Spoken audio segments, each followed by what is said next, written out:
Your kind disgusts me. Another dirty criminal crawling out from that black skin. Officer Ryan Blake's words sliced through the parking lot like glass as he drove Malcolm White's face into the hot asphalt. 16 and already tasting metal, Malcolm felt his cheekbone give with a sickening crack. Blake's knee buried into his spine.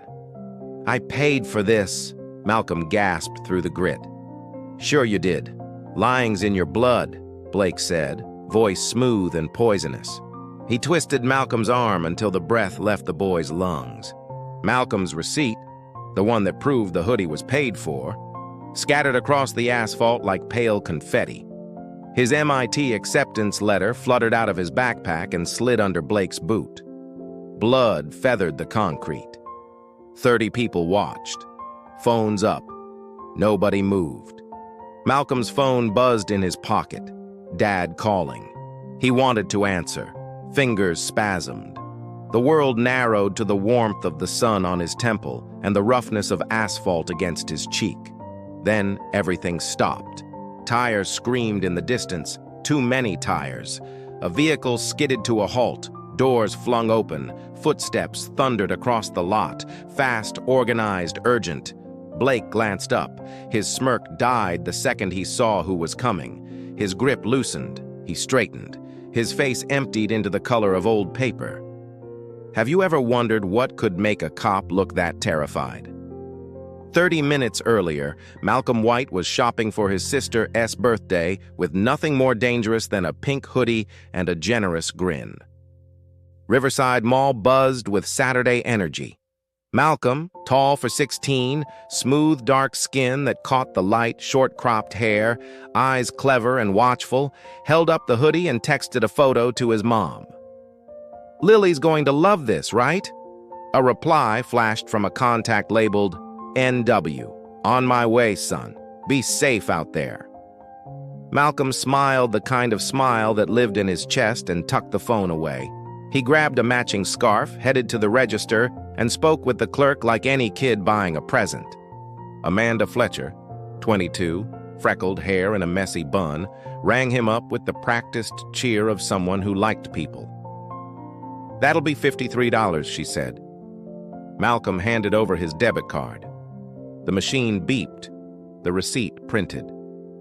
Amanda tucked the receipt into the bag with the scarf and hoodie. "Your sister's lucky. 13 is big." Malcolm tucked the bag under his arm and turned to leave. That's when a shrill alarm cut the air, not from Amanda's shop, but 3 stores down at Tech Plaza. Shoppers turned. Brian Hughes, the mall's security supervisor, spoke into his radio. "We have a 105 at Tech Plaza. Male suspect fleeing toward the south exit." Dispatch came back. Description: black male, late teens, dark hoodie, backpack. That description snagged in the air like a trap. Malcolm, 50 feet away and innocently crossing the corridor, had just the wrong everything. A navy hoodie, a backpack, and skin the world had decided matched the crime. Hughes squinted down the hall and zeroed in on him the way a lens zeroes in on a face. "I've got eyes on a possible suspect," Hughes said, and Malcolm's ordinary Saturday flipped on its head. Officer Ryan Blake, broad-shouldered, jaw like a question mark, hair shaved close, was 2 blocks away when the call came. He hit the siren and leaned into his temper. Officer Jason Reed followed in his wake, eyes blank with rote. Back in the parking lot, Malcolm adjusted his backpack, thumbed a reply to NW, ETA 20 minutes. "Love you," and reached for the car door when Blake cut him off. "You stop right there." Malcolm froze. Blake strode like authority incarnate, hand on his holster. "Don't move," he barked. "Officer, I think there's been a mistake," Malcolm said, voice small but steady. "Don't move." Blake grabbed Malcolm's shoulder and spun him around. "Empty your pockets." Malcolm complied. Keys, wallet, phone. Blake snatched them and shoved Malcolm up against a parked sedan. The metal was hot and smelled of sunscreen. "What's in the bag?" "A hoodie and a scarf for my sister." The words came out clipped, breath tight. Blake ripped the bag open and inspected the clothes as if the softness of pink could betray some hidden sin. He yanked the receipt out, glanced at it for 2 seconds, then crumpled it and dropped it like it meant nothing. Anyone can fake a receipt. Amanda, watching from behind the register, raised her voice. "That's our receipt. He paid. He just—" "Shut up!" Blake snapped.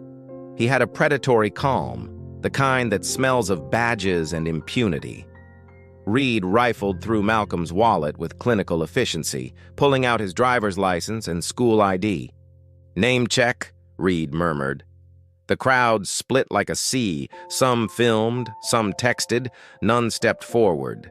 Then, that sound, tires braking hard, and the air shifted. A black SUV slammed the lot. A man stepped out, moving with the quiet authority of someone used to being obeyed. Tall, cold dark, suit perfectly tailored, face lined with a life that didn't apologize. Noah White. He was the NW on Malcolm's phone. He moved like a man who owned courtrooms and conversation and did not suffer fools. Noah was a name people in the city used with reverence. Senior civil rights attorney, litigator with a reputation for burning departments that crossed the line, and a man with a camera team on speed dial after years of high-profile cases. He didn't have to raise his voice. His presence did the talking. But what made Blake's face go white wasn't just the man's resume, it was what Noah was holding, a phone, live stream, on full screen. "Noah!" Amanda cried, breathless. "He bought them. I put the receipt in the bag." Noah stepped forward and didn't speak like a man asking. He spoke like a man presenting evidence. Malcolm's phone, which had been in Blake's pocket after the shove, buzzed again. A notification. Live stream started by Noah White. "This is for my son." A murmuring wave rolled through the crowd. Someone in the front row, a teenager with a skateboard, swiveled his phone and held it up. On 100 screens, the same image bloomed: police, kid, receipt. Then another clip played, a security camera feed that Hughes had been trying to pull up. On the mall intercom forever. Flicked to life on someone S tablet and then onto the crowd, S phones, Tech Plaza, S camera, 30 feet away, showing a man sprinting out of the electronics store with a bulky bag, darting the other direction. The thief was not Malcolm. The thief had a face that was not Malcolm's. Blake's jaw trembled. The color left him like water from a pitcher. He remembered suddenly the man he was facing, Noah White, the lawyer who secured indictments and settlements that made police departments' PR departments bolt doors and call counsel. He imagined the headlines, the hot takes, the lawsuit. He heard the click of record buttons, the already assembled legal machine in his head. "You're being recorded," Noah said, quiet and unyielding. "You're choking a child on camera. Step away." Blake's knuckles went white on Malcolm's shoulders. For a split second, the bravado returned, until he saw the MIT letter under his boot, Malcolm's acceptance peeking from beneath Blake's polished shoe. He recognized the name. Someone in the crowd shouted it out. It spread like rumor, then gospel. Malcolm White, MIT. That knotted something in Blake's chest that wasn't conscience. It was fear. Fear of professional death. Fear of paperwork that leads to criminal charges. Fear of a career burned down by a man in a suit with a camera and a crowd of witnesses. He eased back and let Malcolm breathe. The breaths came in ragged, then full, like someone waking up from a nightmare and finding they were still breathing. Malcolm coughed, spat a little blood, and clutched his bag like it contained the last piece of his life. Noah reached out, placed a steadying hand on his son's shoulder, and looked Blake in the eyes. "You will tell me exactly what happened," he said. His voice had the slow, lethal calm of someone who had won battles by speaking softly and smartly. The cameras lived. The crowd watched. The twist, a live feed, a famous father, a real thief on camera, changed the script. And for the first time since the boots hit asphalt, Malcolm felt something other than fear. He felt seen. "Malcolm White, age 16, Riverside High School," Officer Jason Reed murmured, reading the student ID. "Honor roll sticker on it," he added quietly. Blake didn't even glance. "So what? Honor roll kids steal too." The crowd had doubled. Mall-goers trickled out, drawn by the noise. The blue lights, the boy on the hood, the officer's bark. Phones lifted. Red dots blinked. Maybe 20 cameras now. Malcolm's cheeks burned. His chest felt hollow, like his ribs had caved in. "I didn't steal anything. Please, check the store cameras. You'll see." "Turn around," Blake ordered. "Sir, if you'd just—" "I said turn around." Blake's hand snapped out, spinning Malcolm around so hard his chest slammed into the car hood. The impact stole the air from his lungs. "Hands behind your back!" Malcolm obeyed, trembling. His heart pounded so hard he could feel it in his teeth. This isn't real. It can't be real. His mother's voice echoed inside his skull. "Come home safe, baby. No sudden moves. Always say, 'Yes, sir.'" Blake kicked his feet apart. "Spread your legs." "Officer, I haven't done anything wrong." "Shut your mouth." The pat-down was rough, invasive, deliberate. Hands sweeping down his ribs, hips, thighs. The kind of search meant to humiliate. A camera flash caught the sweat on Malcolm's forehead, the fear in his eyes. Someone whispered, "Jesus, is that necessary?" Blake ignored it. He unzipped the backpack and dumped its contents. A worn calculus book. The Souls of Black Folk, a thick binder, and a folder labeled MIT Application Materials.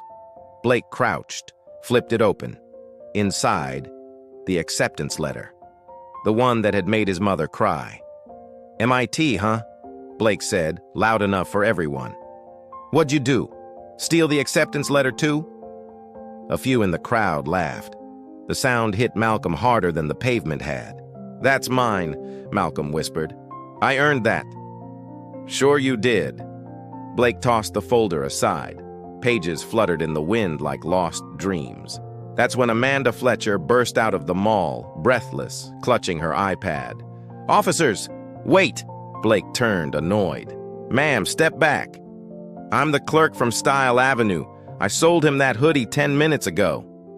She shoved the iPad forward.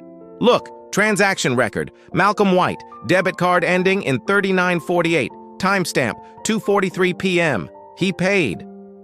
Reed hesitated.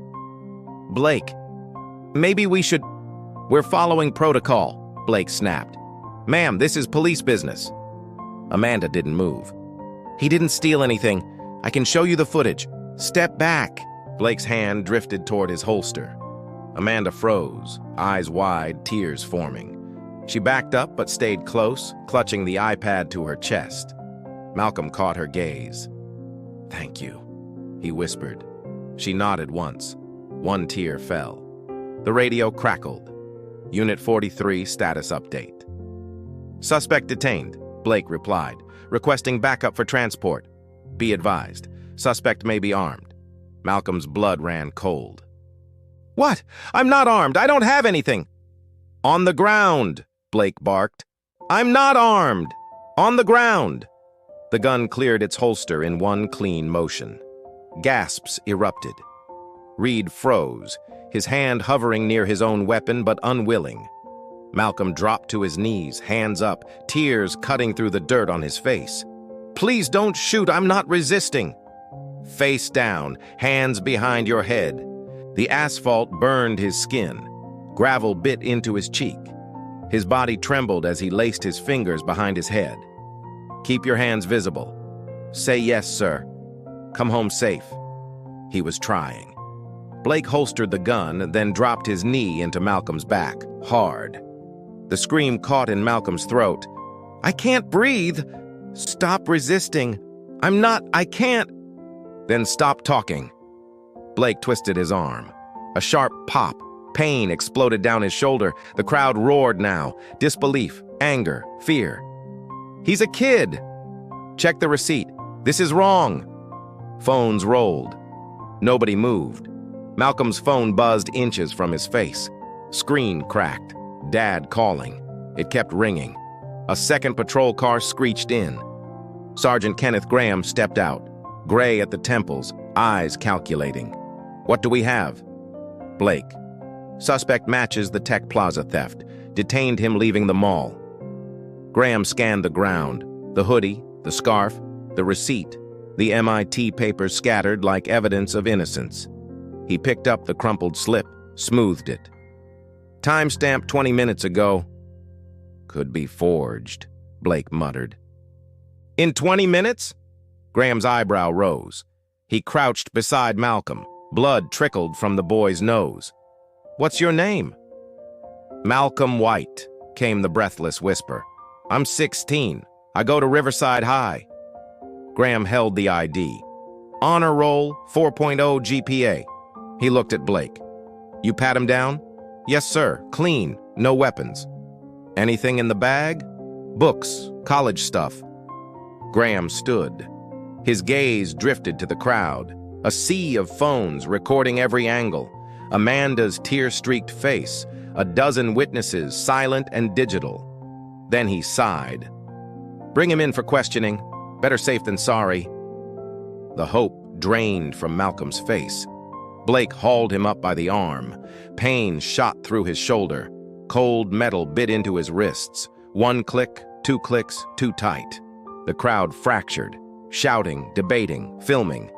"This is racial profiling. They're doing their jobs. No, this is how it always goes." Malcolm heard none of it. He just stared at his reflection in the patrol car window. A boy in cuffs who had done everything right and was still losing. His phone buzzed again. Dad calling. Amanda bent down and picked it up. Her lip trembled. She stared at the glowing screen. The name on it read, Dad Noah White. And that call would change everything. Malcolm wanted to scream her name, to beg her to answer the phone, to tell his dad what was happening. But Blake's hand was on his head again, shoving him down. The back door of the patrol car swung open, metal clanging like a verdict. Blake pushed him inside, not gently. The door slammed, final like a cell door in a nightmare. Through the window, Malcolm watched everything he was losing. The mall entrance where his day had started. His MIT folder torn apart, pages flying like white birds escaping. The pink hoodie for his sister, now dirt-stained and crumpled, a casualty of someone else's judgment. Blake climbed into the driver's seat, Reed into the passenger side. The car reeked of sweat and old coffee. Reed turned back through the partition, voice low. "Kid, just stay calm. It'll get sorted out." Malcolm stared at him. He'd been calm. He'd done everything right. He was still in cuffs. The engine rumbled. The mall disappeared behind them. Amanda Fletcher was on the phone now, frantic, gesturing, maybe finally answering his dad's call. Good. At least someone would tell him. The crowd outside scattered, phones still raised. Malcolm's humiliation already uploaded, already trending. Just another Saturday. He closed his eyes. His wrists burned. His shoulder throbbed. But the real pain sat deeper, that quiet, gut-deep knowing. He'd done everything his mother taught him, and it hadn't mattered. "Always come home safe, baby." He tried, Mom. God, he tried. At Riverside Police Station, fluorescent lights buzzed like angry insects. The air smelled of coffee and cynicism. "Name?" Officer Nicole Harris asked. "Malcolm White, but I need to call my—" "Suspected retail theft, Riverside Mall," Blake cut in. She typed. "No record." Blake shrugged. "First time for everything." "I showed you the receipt," Malcolm said, voice trembling with disbelief. "Receipts can be forged," Blake sneered. "So can cops," Malcolm snapped. The room froze. Sergeant Graham appeared. "That's enough. Blake, my office. Reed, process him." Reed unlocked the cuffs. Malcolm's wrists were red, raw. He led him to a gray room, 10 by 10, camera in the corner blinking red like an unblinking eye. "When can I call my parents?" "Soon," Reed said softly. "Just sit tight." The door shut. Silence. Malcolm looked up at the camera. "My name is Malcolm White. I'm 16. I didn't do anything wrong." His voice cracked. "I just bought a hoodie for my sister." Outside, across the street, a black SUV idled. Inside, Agent Victoria Collins adjusted her earpiece. "Visual confirmed. Subject inside." Agent Stephen Phillips checked his tablet. "Director White's ETA, 8 minutes. He's seen the footage." "How bad?" Phillips exhaled. "Bad. His kid got slammed face first into the concrete." Collins's jaw tightened. "The officer?" "Blake, same one with 2 excessive force complaints, both dismissed." "Not this time." Inside the room, Malcolm sat shaking, every second stretching longer. He replayed his mother's voice. "You're black in America. The rules are different. Be careful. Be polite. Come home safe." He'd been careful. He'd been polite. And still, he was here. He pressed his palms to the table, whispering, "You'll see. You'll all see." In less than 8 minutes, they would. Malcolm sat back down, forcing himself to breathe, to stay still. In Sergeant Graham's office, Blake stood rigid, hands behind his back like a soldier caught lying. "This doesn't look good, Blake." "We responded to a call. The description matched. Black male, hoodie, backpack." Graham looked up slowly. "That matches half the kids in this county." Blake's jaw flexed. "I made a judgment call." "Your judgment call is all over social media." Graham spun his monitor around. The screen glowed with rage. TikToks, tweets, live streams, Blake's knee on Malcolm's back, people shouting, #Justice for Malcolm climbing past 10,000 posts. "So what? We did our job." "Did you?" Graham's voice dropped, deadly calm. "The kid had a receipt. The clerk vouched for him. The footage clears him, and you still brought him in. Better safe than sorry. Or better scared than accountable." Graham stood, eyes like stone. "You drew your weapon on an unarmed teenager. Dispatch said he might be armed. Based on what? A guard who pointed at the first black kid he saw?" Blake's face drained of color. I don't care what you appreciate," Graham snapped. "I am releasing the kid with an apology and praying this doesn't turn into a lawsuit." "The kid'll be fine," Blake muttered. "He's got MIT. This'll just be his college story." Graham's voice went cold. "Get out." Blake hesitated, then left, door slamming like a gunshot. Graham sank into his chair, the weight of it all pressing down. On his screen, Malcolm's face stared back, cheek to asphalt, eyes wide with terror. Outside, across the street, the black SUV's doors opened. 10 figures stepped out, all in navy windbreakers marked FBI. "Director's en route," Agent Collins murmured into her earpiece. "How long?" 6 minutes. He's seen the footage." Phillips exhaled. "He's furious." Inside, the clock in Malcolm's room ticked toward 4:59 p.m. He rested his head on the cold metal table. So tired of fighting, so tired of proving his innocence to people who'd already decided he was guilty. Then, the front doors burst open. 10 federal agents swept in, weapons visible, precision in every step. Officer Harris froze behind the desk. "Can I help you?" Agent Victoria Collins flashed her badge. "FBI, we're here from Malcolm White." "On what grounds?" "We don't need grounds. Where is he?" Graham hurried out. "What the hell is this?" "Special Agent Collins, FBI. This facility is now under federal observation," she said crisply. "Where is Malcolm Alexander White?" "He's a suspect in..." "He's not a suspect. He's a minor under federal protection. You're holding him illegally." Blake appeared from the hallway, scoffing. "Federal protection for a shoplifter?" Collins turned, eyes like steel. "You're Officer Blake, correct?" "Yes, ma'am." "Good. We'll talk later. For now, where is Malcolm White?" "North Corridor holding room," Graham said quietly. Phillips, Stewart, go. Two agents moved instantly. Blake tried again. This is local jurisdiction. When you detained a minor without cause and denied counsel, it became federal. Collins cut in.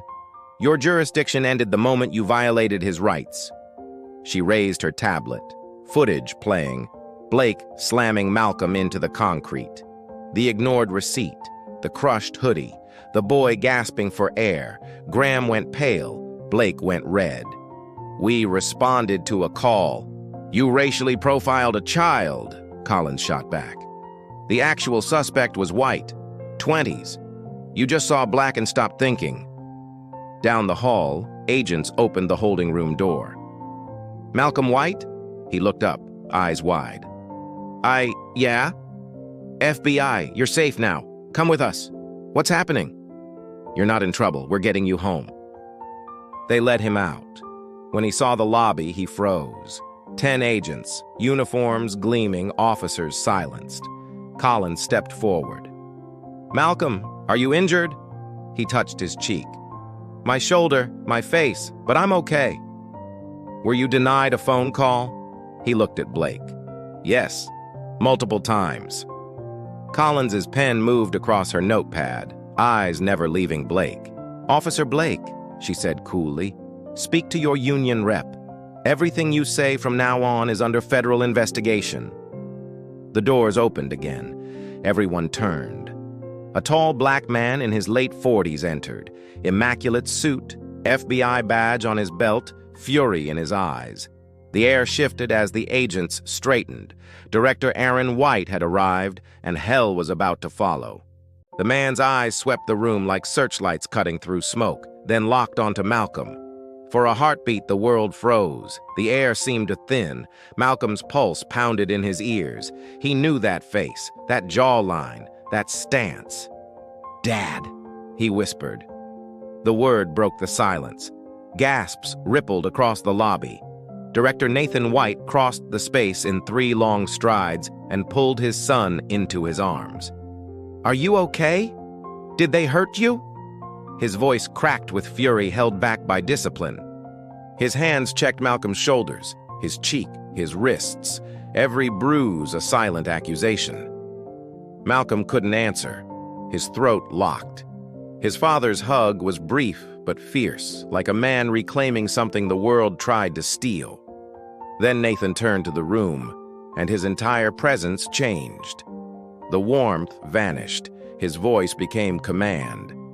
I'm Director Nathan White, Federal Bureau of Investigation, Regional Bureau Chief. He paused. And this is my son. Silence. Not a breath moved. Nathan stood tall beside Malcolm, one hand still firm on his shoulder. 48 minutes ago, my son's phone stopped moving.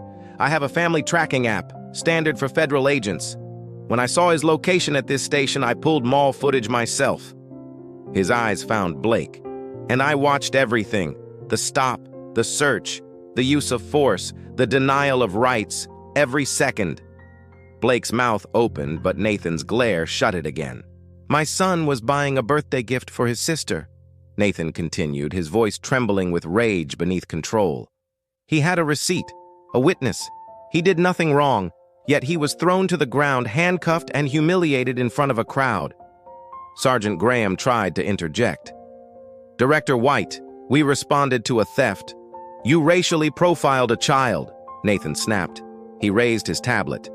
Here's the original dispatch. Black male, late teens, dark hoodie, backpack. That's not a description. It's a stereotype. Guard Hughes pointed at my son because he was the only black teenager in sight. He swiped again. Here's the actual suspect. White male, early 20s, red hoodie, no backpack, left 6 minutes before my son exited the store. Clear footage, clear mistake, clear bias. Blake's face went ghost white. Nathan turned to Malcolm, his tone softening. For the record, son, did Officer Blake read you your rights before detaining you? Malcolm swallowed hard. Not until after he threw me down. Did he ask to search you? No. Did you request a phone call? 3 times. He said I'd get one later. I never did. Nathan's jaw tightened. Agent Collins, play the footage. Collins connected her tablet to the lobby's wall screen. The video played in full, every detail unflinching. Malcolm laughing in the store, paying, the receipt, the pink hoodie. Then Blake storming in, no questions, just violence.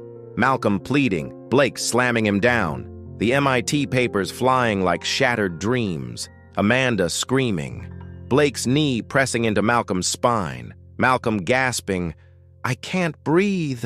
43 unbearable seconds.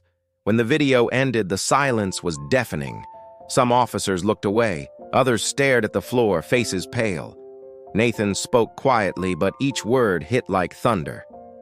I watched my 16-year-old son, an honor student, MIT-bound, treated like a criminal. I watched him plead innocence while the evidence was ignored at his feet. I watched people film instead of help because they were afraid of you. He took a step forward. This isn't bad policing. This is a federal civil rights violation. It ends today. Graham's voice was a whisper. Director White, we were trying to do our jobs. Serve and protect who? Nathan's voice roared now. You saw a black teenager and saw a threat. That's not protection, that's persecution. He turned to Collins. I want statements from every officer. Secure body cams, dispatch logs, and mall security footage. Nobody leaves this building. Yes, sir. Then Nathan faced Blake. Officer Ryan Blake, you put your knee on my son's back while he begged for air. You mocked his achievements. You denied his rights. You drew a weapon on a child holding a shopping bag. You violated his 4th, 5th, and 14th Amendment rights. He paused. Do you have anything to say? Blake stammered. I was following training. Your training teaches racial profiling? Nathan's tone cut like a blade. No, sir, Then what? To ignore evidence? To assault a kid because he looks like a headline? Black male in hoodie isn't a description, it is a death sentence you've repeated without thinking. He stepped closer, inches away. Officer Blake, you're suspended. Badge and weapon. Now. Blake looked at Graham for help. Graham didn't move. Now, Nathan repeated. Blake's trembling hands unclipped his badge and laid it on the desk. Then the gun. Magazine out. Chamber cleared. The metallic clack echoed through the lobby like judgment itself. Nathan exhaled, turned to Malcolm. His tone softened. Father again. Let's get you home. Malcolm nodded, tears threatening. As they walked toward the exit, Nathan looked back once. This doesn't end here. There will be accountability, not just for Blake, but for every system that allowed this. The doors closed behind them. Inside, the room stayed frozen. Blake stared at his badge, his career ending in silence. Outside, Malcolm stood beside his father's car, shaking. Nathan rested a hand on his shoulder. You're safe now. We'll handle this. Dad, I know. You did nothing wrong. The dam broke. Malcolm buried his face in his father's chest, sobbing. All the pain, humiliation, and fear poured out. Nathan held him close. Let it out, son. You're home now. Then, pulling back, Nathan's eyes hardened again. Here's what happens next. We make sure this means something. Not just for you, but for every kid who doesn't have an FBI director for a father. Malcolm blinked. What do you mean? You'll see. They turned back toward the station.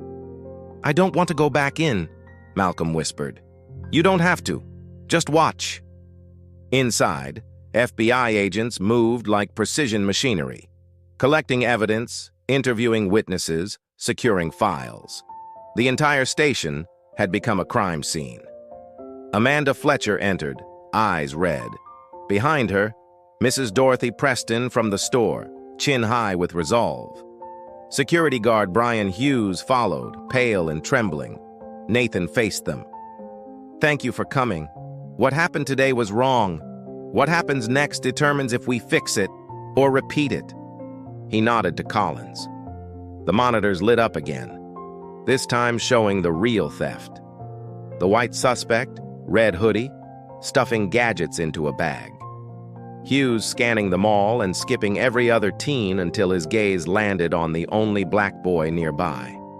The footage was damning, undeniable. Nathan turned to Hughes. "Mr. Hughes, you're not a cop, so I can't suspend you, but I can do something better." He dialed a number, put it on speaker. "Mr. Delgado, Director Nathan White, FBI. I'm calling about your security contract at Riverside Mall." A pause. "Director White, I saw the news. I'm so sorry."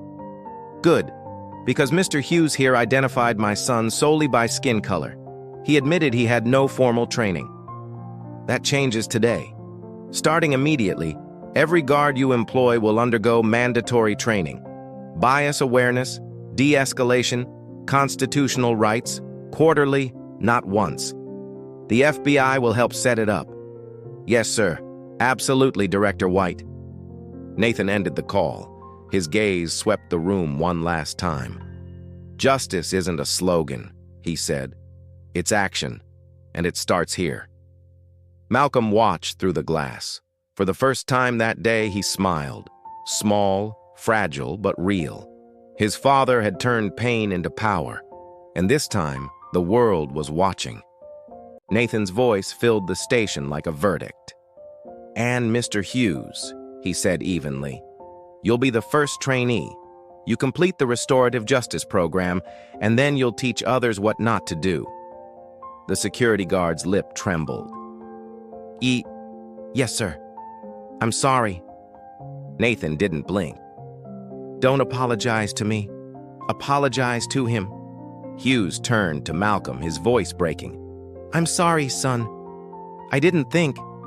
I just assumed." Malcolm's eyes were steady now. "You assumed I was a criminal because of my skin?" Hughes nodded, tears streaking down. "Yes, and I was wrong." Malcolm's voice was soft but sharp as glass. "Do you understand what that assumption cost me?" "I do now." "Then do better. Learn better. Be better." Nathan stepped forward. "Miss Fletcher," he said, turning to Amanda. "You tried to help. They dismissed you.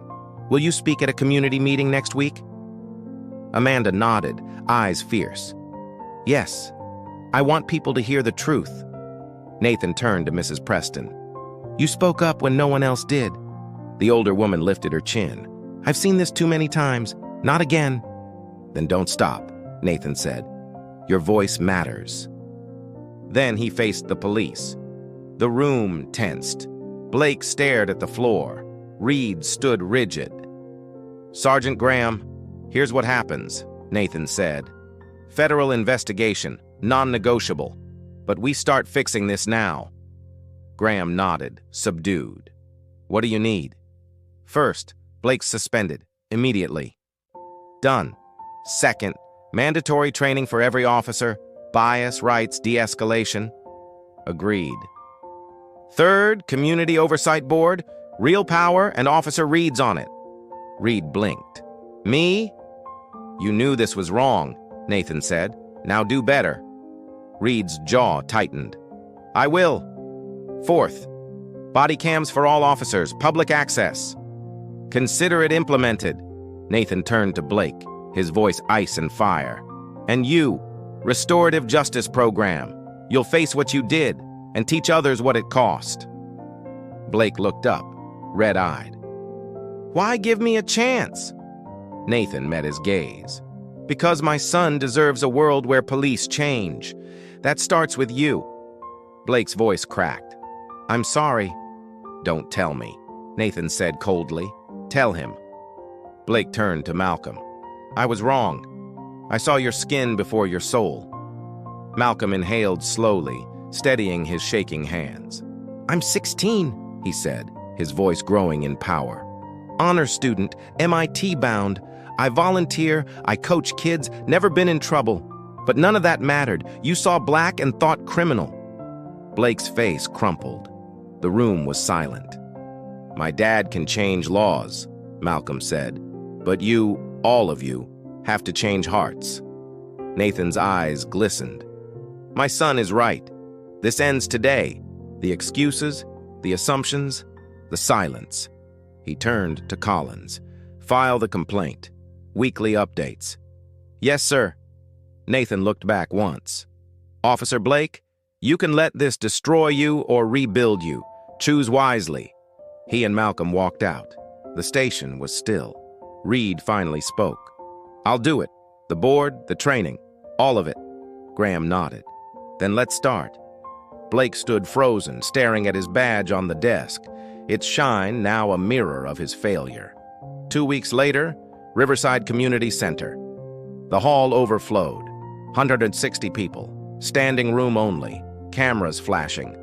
On stage, Nathan White, Malcolm, Sergeant Graham, and Mayor Elizabeth Crawford. Mayor Crawford spoke first. 2 weeks ago, something happened that shook this town, and we're not sweeping it away. We're facing it. Applause rippled. She turned to Nathan. Director White has led this reform personally. Nathan stepped to the podium. 2 weeks ago, my son was profiled, assaulted, and detained because of skin color. If I weren't who I am, this would have ended differently. He paused, his voice thick. Justice shouldn't depend on who your father is. It should depend on who you are. The room rose in applause. Nathan continued. Starting today, quarterly training, not one-time lectures. Community oversight board with disciplinary power. Body cams with automatic uploads and public access, and a federal-local partnership to build a model for de-escalation across the nation. He looked out at the crowd, then at Malcolm. This began with pain, he said. It ends with purpose. The applause thundered. Cameras flashed. Malcolm looked at his father, eyes shining.